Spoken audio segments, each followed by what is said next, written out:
journal, or actually this one was an article online that was titled ADHD. And it says, help the student channel his or her physical activity. For example, let the student do some work standing up or at the board. So he's always standing up and he's always moving around. He also benefits from doing like different tasks and making sure that like directions are clear all the time. So like throughout the lesson, I always would remind him of what we're doing. I would always talk about the objective, and I say it like multiple times throughout the lesson, which is a strategy that was recommended. One of the other things is using a lot of different colors. Parker was one of the journals that I read, and they talked about using different colors. And then prior knowledge also. So he has some knowledge about, because the lesson's on integers, so he has some knowledge on integers prior. And then this allows him to integrate some of the prior knowledge, which Wetzel from 2011 says activates and facilitates learning. And I'm trying to think what else, because I feel like I talked about this, a lot of this stuff already. Let's see. Yeah, I mean, I'm just kind of confused because I feel like I said a lot of this before, but okay, I guess just go through it. I mean, that's what I did, just kind of. Some of the other strategies is using technology, which also allows him to get up and move around. The way that his desk is seated is close to the front of the classroom and close to like where I stand, close to where his teacher stands. So I can keep his attention, maintain his attention, and if he has questions, it's easy for him to ask me. Working with others is sometimes a challenge for students who have ADHD. So the lesson that I'm teaching for him that's talked about in the paper is very, I guess, it incorporates group work and socialization to help facilitate better socialization and help him get along with his classmates more. So trying to think of what else there is, because I feel like other than that I would have to like read my paper, which is, you know, so yeah. I think that's about it for me. Okay.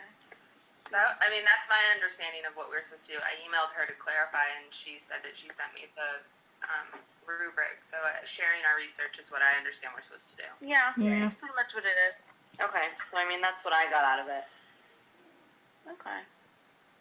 I guess I can go next. Okay, I'm still recording, so I'll record you, Janelle. Okay. I'm still recording too, just in case. Okay. I realized I never actually knew exactly if my student had Asperger's or autism or ADHD or what, because they actually never told me.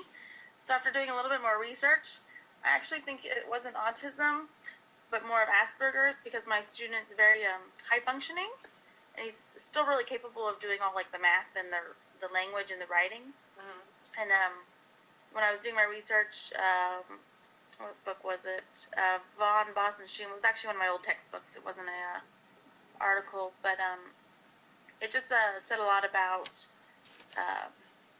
that it's very hard to tell, and that sometimes they're equally capable as their other class peers.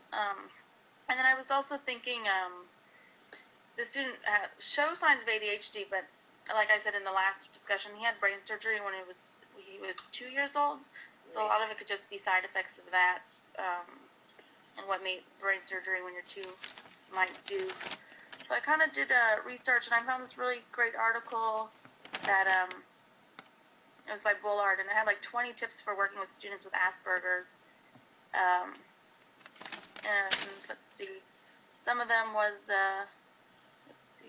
being consistent, setting clear goals, boundaries, visual representations of a daily schedule, and that does apply to the student a lot, because he remembers the routine really well, even though the classroom is a lot less structured than most, because there are 60 kids. And then I feel like he also may have like ADHD, because the thing I noticed most with him, like before, like, you know, when we started, that he was always like not paying attention. So for me, that's more ADHD than anything else, and that is both inattention and yeah, what was the other word? Hyperactivity. And he's always up and moving. So strategies I found in Vaughn and Boss included using novelty, which I thought was kind of cool, like use things that he relates to, and this kid loves trains. So I think using that in the curriculum. So my lesson was writing letters. So I was like, he can write a letter to, I don't know, a conductor or something, or invite somebody to go on a field trip to the nearby train station or whatever. Just something simple, a novel that he enjoys, and also using like visuals and positive rewards, minimizing distractions and incorporating movement. And I guess the student uses a lot of like the occupational therapy modifications already in place just because of school. And so I had a hard time really differentiating the lesson I chose because it was writing a letter, and he's pretty capable of that already. I couldn't really find too much about like writing, like physical, like actual writing, which is what I was looking for, because that's kind of where he struggles. Like his writing looks like a preschool wrote it, even though he can like speak. When he writes, it doesn't match what he's saying.